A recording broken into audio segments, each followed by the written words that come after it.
Olá, crianças! Hoje, na nossa aula de História, nós iremos falar sobre o governo geral. Vocês já sabem que com a colonização do Brasil, este foi dividido em capitanias hereditárias, no total de 15, só que nem todas elas conseguiram dar bons lucros a Portugal, somente 2 prosperaram. Então, após esse má resultado para o rei de Portugal, ele decidiu, então, implantar no Brasil governadores gerais, para poder acompanhar melhor a administração das terras brasileiras. Então, Dom João III criou o regime de governador geral, para reger e administrar toda a colônia, centralizando as ações e decisões. Este governador geral, ele deveria instalar-se aqui no Brasil, mais precisamente na Bahia, pela sua localização mediana entre as capitanias hereditárias. Também ele tinha que passar a ser a autoridade máxima na colônia e, por ordem real, todos os donatários deveriam obedecer a ele e colaborar com ele no processo de colonização.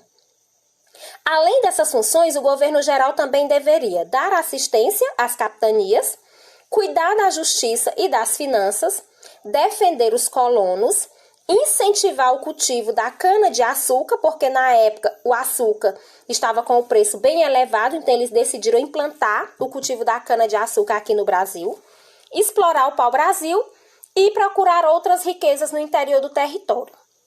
Então, incentivar a cultura da cana-de-açúcar continuava sendo a meta mais importante dentre essas que eu falei. Por quê? Porque nesse período o açúcar era um produto cuja venda dava muito lucro para Portugal. A sede do governo geral ficava sendo Salvador, na capitania da Bahia de Todos os Santos.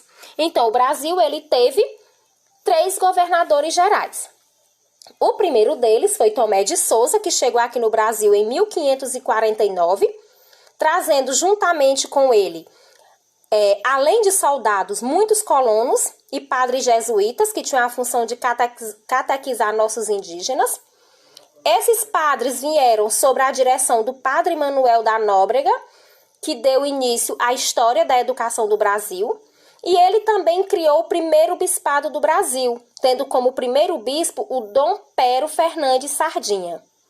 O governo de Tomé de Souza, crianças, desenvolveu-se a cultura da cana-de-açúcar, iniciou-se a criação de gado e fundou também a cidade de Salvador para ser a primeira capital do Brasil. Seu governo também deu grande impulso à agricultura, introduzindo a criação de gado também na região Nordeste. Então, no ano de 1553, Tomé de Souza foi substituído por Duarte da Costa.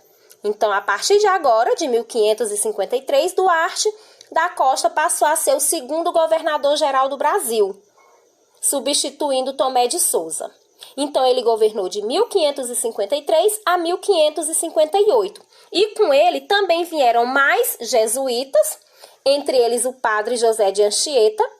Nesse período, os jesuítas Manuel da Nóbrega e José de Anchieta fundaram o Colégio de São Paulo, que fica localizado na cidade de São Paulo, Isso no ano de 1554, no dia 25 de janeiro. E esse colégio, que foi fundado por estes jesuítas, deu origem à atual cidade de São Paulo. Então, Duarte da Costa ele não fez um bom governo, porque ele enfrentou sérios problemas criados pelo seu próprio filho, que era o Dom Álvaro da Costa. O Dom Álvaro da Costa, que era o filho do Duarte da Costa, apoiava os colonos que queriam escravizar os indígenas. Já o bispo Dom Pero Fernandes Sardinha não permitia a escravidão, apoiava os nativos. Então, em razão dos desentendimentos entre Duarte da Costa e Dom Pero Fernandes Sardinha, por conta do comportamento do filho do governador, o bispo foi chamado a Portugal. Mas durante a viagem, crianças, ocorreu um naufrágio. Tendo sobrevivido a esse naufrágio, o bispo se abrigou na costa alagoana, onde foi aprisionado e devorado pelos indígenas da tribo Caetés. Então, mesmo após a morte de Dom Pero Fernandes Sardinha, os indígenas não abandonaram a luta. continuou com os tamoios, que era outra tribo indígena, que com medo da escravidão, decidiram lutar contra os portugueses e aliaram-se aos franceses. Em 1555, decidiram invadir o Rio de Janeiro. Chegamos então ao terceiro governador-geral do Brasil, que foi Mendes Sá. Então, ele chegou aqui ao Brasil em 1558 para substituir Duarte da Costa e governou de 1558 a 1572.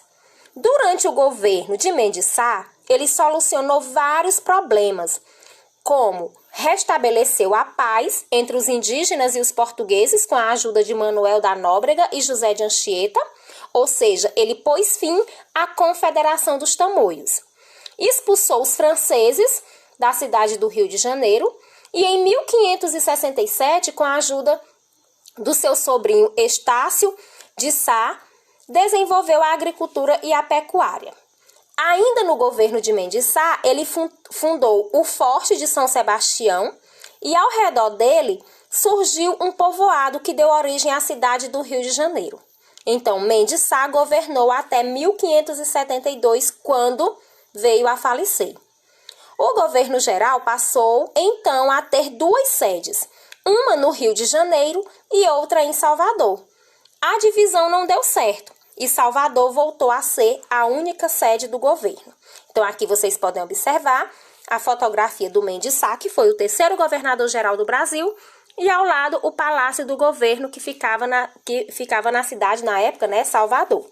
Então, como vocês viram, o Brasil foi dividido pelo rei de Portugal em capitanias hereditárias, que tinham um total de 15.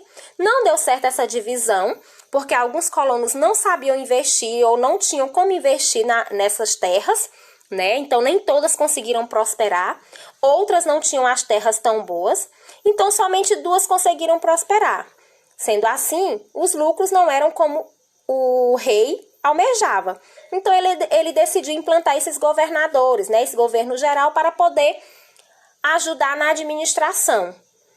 Então, o primeiro governador foi Tomé de Souza, depois tivemos Duarte da Costa, né, que foi o segundo, e por último, o terceiro governador geral, Mendes Sá. Então, esse só deixou o seu governo quando veio a óbito. Então, crianças, esta era a nossa aula de história de hoje. Até a próxima aula e tchau, tchau!